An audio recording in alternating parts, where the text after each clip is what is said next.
Hello everyone, welcome to another edition of What Went Wrong, where I take a look back at pro wrestling's history, examine one event, and tell you all how I think that event went horribly, horribly wrong, why it went wrong, and how it could have been fixed, and how it could have been avoided. But before I jump into that, there is a major news item that happened this week, and I have just got to talk about it. Ring of Honor and New Japan Pro Wrestling are going to be co-promoting an event, WrestleMania weekend, from Madison Square Garden. That is awesome. I'm super happy about that news. And WrestleMania being in the New York area next year has made me consider, even though I'm not watching Raw or SmackDown and I haven't been watching the pay-per-views recently, it's one of those things, it's like, it's Mania. Do I want to pass it up? And I've kind of been toying around with the idea. It's like, maybe I'll go for the NXT show. That'd be cool. And maybe there'll be a couple other shows that'll be there that'll make the trip fully worth it, in addition to going to WrestleMania. And I love the live experience of being at WrestleMania, even though WrestleMania 29 itself was not that great of a show. But I'm kind of like, but I'm also not really following the product at the moment, so do I want to spend that much money on a product that I'm not following? I've been kind of weighing the pros and cons. ROH and New Japan running a show out of MSG, I might want to make that trip up to New York, if for nothing else to see that show. And yes, I would pick the Ring of Honor / New Japan show over NXT. Not as a knock against NXT. I love NXT, and had this show not been run in MSG on the same night, I wouldn't even be having this conversation. I probably would have picked NXT just to say I went to a takeover, but this is just too historic to me. And the NXT show, I'm like, I can go back to my hotel room or go back to wherever it is I'm staying and just watch it on the WWE Network. But here, you have Ring of Honor, which started as a rinky-dink indie fed in 2002, run out of the Northeast, that has grown its audience, and on the heels of the Bullet Club Elite, mainly the Young Bucks, mainly Cody Rhodes, they've become a more viable alternative to the WWE. They've always had great matches. They've always produced great stars. But having those guys has made the product a lot more exciting and a lot more interesting. And to see them grow to the point where they can run a show out of Madison Square Garden, and to see New Japan Pro Wrestling, which I've been following for the last few years now, running those amazing Tokyo Dome shows every January 4th. It's become an annual tradition for me. Running all the great shows that they run, like all the Dominions and the G1 Climax and the Best of the Super Juniors and all that other great stuff that they do. The best wrestling company in Japan breaking into the U.S. market and running a show out of Madison Square Garden, that to me is historic, and I want to be there to see it. And I'm already like mapping out the card in my head. It's like, God, what could they do WrestleMania weekend that would be huge? Because they got to have Okada on the card. They got to have LIJ and Naito on the card. They got to have the Bullet Club on the card. They've got to have the Bucks and Kenny Omega and Cody Rhodes and so many other guys. I'm thinking maybe the main event could be a War Games match between the Bullet Club and the Firing Squad. That was my first initial idea. I don't know if they want to do that. But, I mean, it would put Kenny, Cody, and the Bucks all in one match, and I'm not sure if that's something they want to do. And also, they wouldn't do the two-ring setup. They would probably do Steel Cage Warfare, which is ROH's, in the past, was their version of the War Games, but I think those guys could make it work if so inclined. But again, we've got a long way to go before we even get there, so who knows what the main event or what the card's going to be. But I'm really excited about it. I'm really proud of them that they were able to do this and they're able to run this event. I think it's very cool and good for them. It's a sign of growth for Ring of Honor. It's a sign of New Japan breaking into the U.S. market, all of which are very good things. I'm all about, I'm a connoisseur of pro wrestling. I'm a fan of different styles of the art form, and to see some federations succeed and to see those working relationships succeed as well makes me really happy, and I'm proud of them. And just good on you guys. You really came through and you really succeeded. So this is really awesome, and it made me way more excited for WrestleMania weekend than I would have been initially. And even with NXT TakeOver, which is, even at this point, it's like, look, it's NXT TakeOver. It's going to be at least a solid B+ show at best, and more likely you're going to get an A+ show. So we all come out winners in that one. But In any case, I just want to come on here and just say I'm really proud of Ring of Honor and New Japan for doing this, and good on them. This is really awesome news. But going into the main topic of the video, like I said, what went wrong, the next edition of What Went Wrong, and I'm going to be going back to 2004, which doesn't feel like it should be that long ago, but it's almost a decade and a half ago, which is insane to me. I can't believe that it was that long ago, but we're going to examine Randy Orton's face turn from 2004. For those of you that remember, or even for those of you that don't, were either too young or probably weren't even born yet or don't know, SummerSlam 2004, the main event was Randy Orton defeating World Heavyweight Champion, man with no name that we're not supposed to remember, for the World Heavyweight Championship in the main event of SummerSlam, culminating his long push to get to that point and establishing him as a main eventer.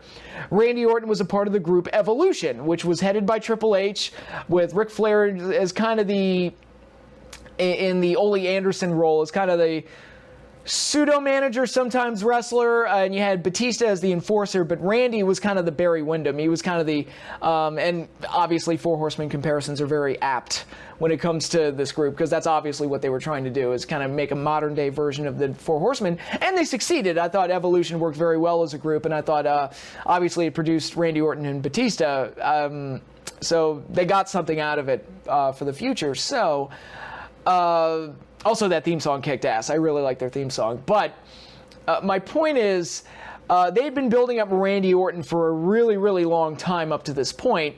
And then when he won the title, I believe it was the next night on Raw. If I'm not mistaken, it was the very next night on Raw. Triple H booted him out of Evolution, turned on him in Evolution. The remaining three members just beat the ever-living crap out of Orton. And Orton was turned face. Now, obviously, this was done to set up Randy Orton dropping the world title to Triple H, which would then lead into a program between the two at WrestleMania 21 where Randy would win the belt back. That was supposedly the initial plan. That plan did not come to fruition, mainly because they became interested in Batista. Batista ultimately got that push. And also because Randy Orton as a face just didn't click. He just didn't work as a babyface. And honestly, the face run failed so poorly, at least for me, it was ruining his career. It's like, oh my God, they did all that great work building him up and building him up and building him up, and now he's just sinking like a rock. And I'm not going to say it was Roman Reigns level bad, because they at least knew to change it, but it was like, it was a character direction that nobody seemed to get behind, nobody seemed to like. And any face reactions that he got seemed to be out of the fact, oh, he's the babyface, let's cheer him. But there wasn't this passionate reaction to Randy Orton as a babyface that you really need for a WrestleMania main eventer. So they pulled the plug on it, Batista got the spot, and Randy Orton ultimately turned heel again and worked with Undertaker, a program that basically saved his career. I loved the Undertaker-Randy Orton feud in 2005. I loved their series of matches. It was a great program for Taker and a great rebuilder for Randy Orton as he was able to kind of get back on track and kind of, like I said, save his career. But what was it about the face turn that didn't work? Why didn't he click? Why did he get Lex Lugered, in a way, in favor of Batista's Bret Hart? What exactly happened? Well, in my opinion, and take that for what it's worth, they turned the wrong guy face. And what I mean by that, they had built a ton of heat into Randy Orton, like a ton. So, really, it stems from the whole Legend Killer gimmick where he's going around RKOing all the old guys and all the legends and humiliating them and spitting in their faces and doing whatever he wanted to do to them.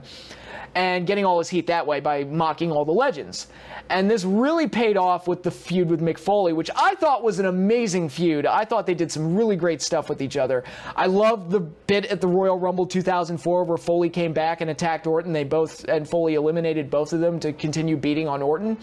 I thought that was great. I thought the Rock and Sock Connection versus Evolution at WrestleMania 20 was one of the more fun matches on the show, and a good continuation of the feud. And the match that Cactus Jack and Randy Orton had at Backlash 04, I think, is a hardcore, violent classic, and a great, great match.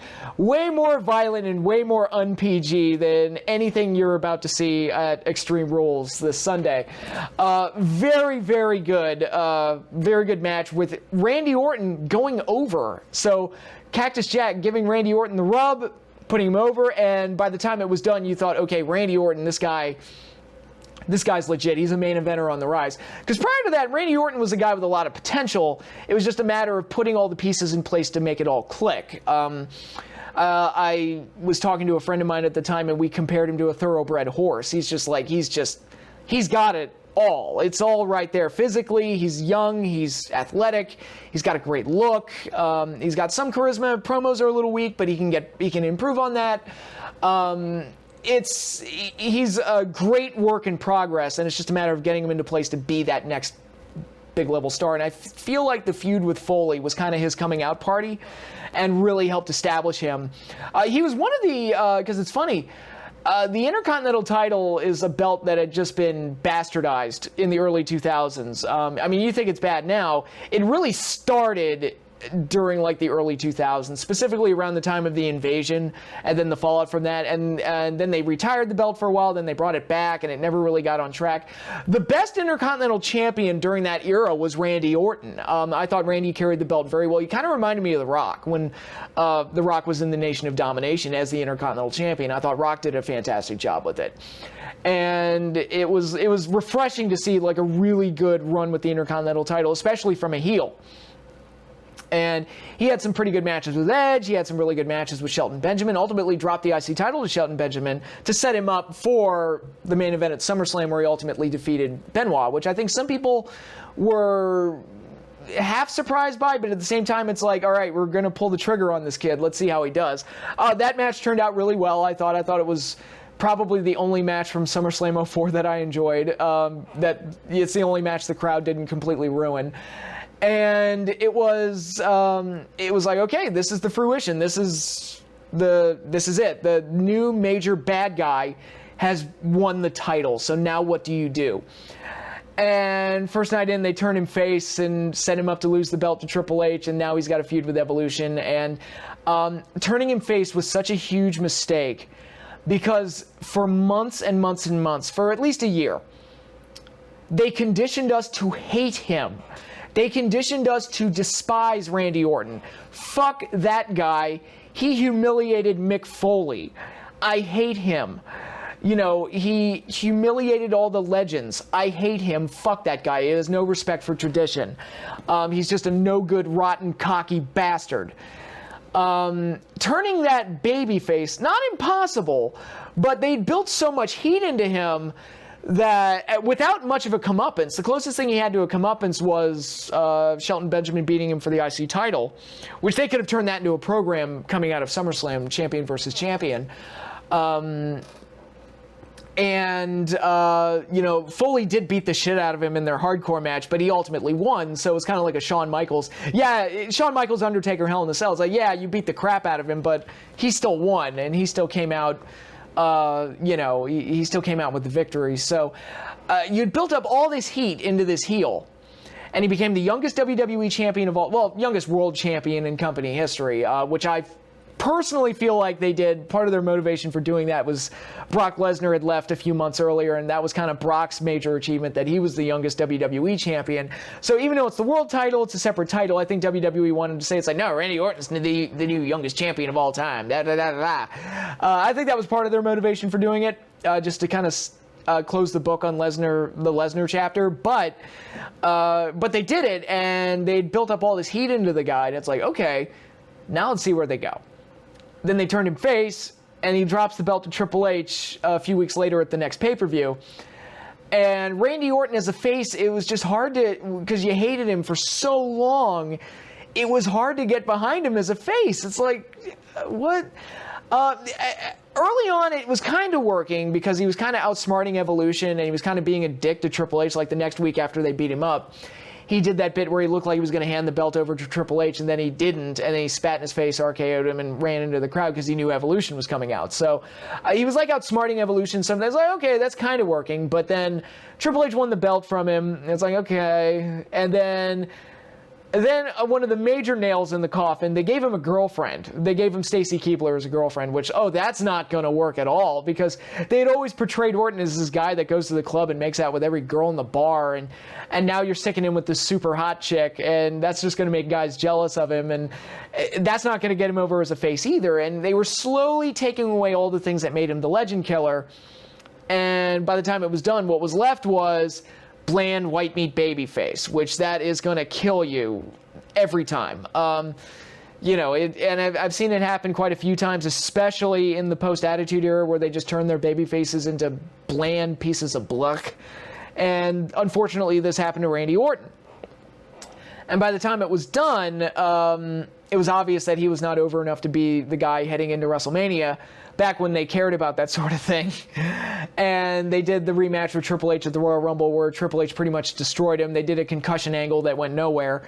And it was like, all right, I feel like, is the Randy Orton experiment done? But then they moved into they made him the heel he should have been all along, and feuded him with Undertaker, and I thought they did great stuff with each other. But where they really went wrong is that Randy Orton, because they had built so much heat into him, and because they didn't have a great character development for him to get him into being that really interesting babyface that the fans could get behind, they should have never turned him face in the first place. The one that should have turned face is Triple H.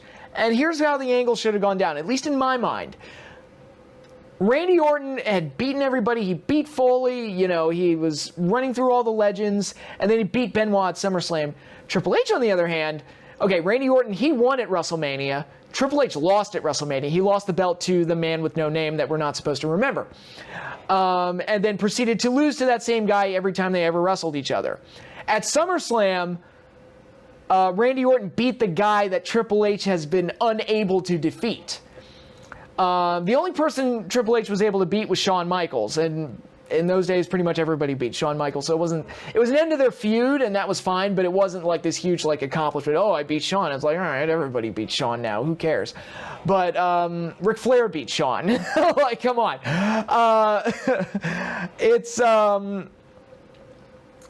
So to me, you look at that, and Orton's on the upswing and is really gaining a lot of traction. Triple H is kind of on the downturn, and I think that should have been the motivation for Randy Orton to be the one to say, hey, I should be the leader of Evolution.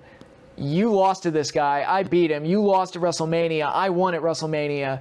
I was the Intercontinental Champion for most of the year. I lasted the longest in the Royal Rumble, blah, blah, blah. You could barely beat Shawn Michaels. You went to a draw with him at the Rumble, and you barely beat him in Hell in a Cell.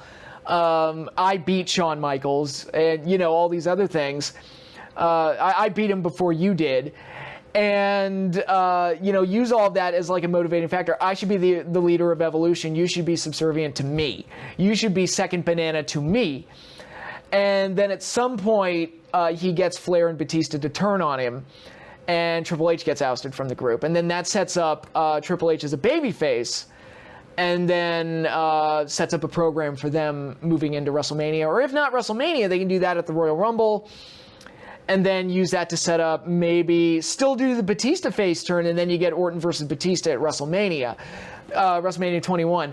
At a time where that might have been okay to do that match. I remember in those early to mid 20 WrestleManias, it's Orton versus Batista, that might be a decent one to do, given their history and the character development between them. There might be something there. But then doing it at WrestleMania 30, we're like, no, that's going to be terrible. Don't you dare do that. But that's a whole other story for another time. So, personally, I felt like the face turn almost destroyed Randy Orton's career and ruined most of the goodwill that they had built into the character. I felt like Randy Orton's money, especially at that time, was as a heel, and he should have stayed as a heel. But like I said, fortunately, Undertaker, who I don't give a lot of credit to for actually helping guys and build stars, actually helped Randy Orton, kind of saved his career, because that feud they had was great, and I thought they had a lot of really solid matches with each other in 2005. So, yeah, that pretty much concludes the video. Those are my thoughts on it. Now, do I blame Triple H for this? Am I going to be one of the ones that says, oh, Triple H used his power to steal the title and make Orton look like a punk?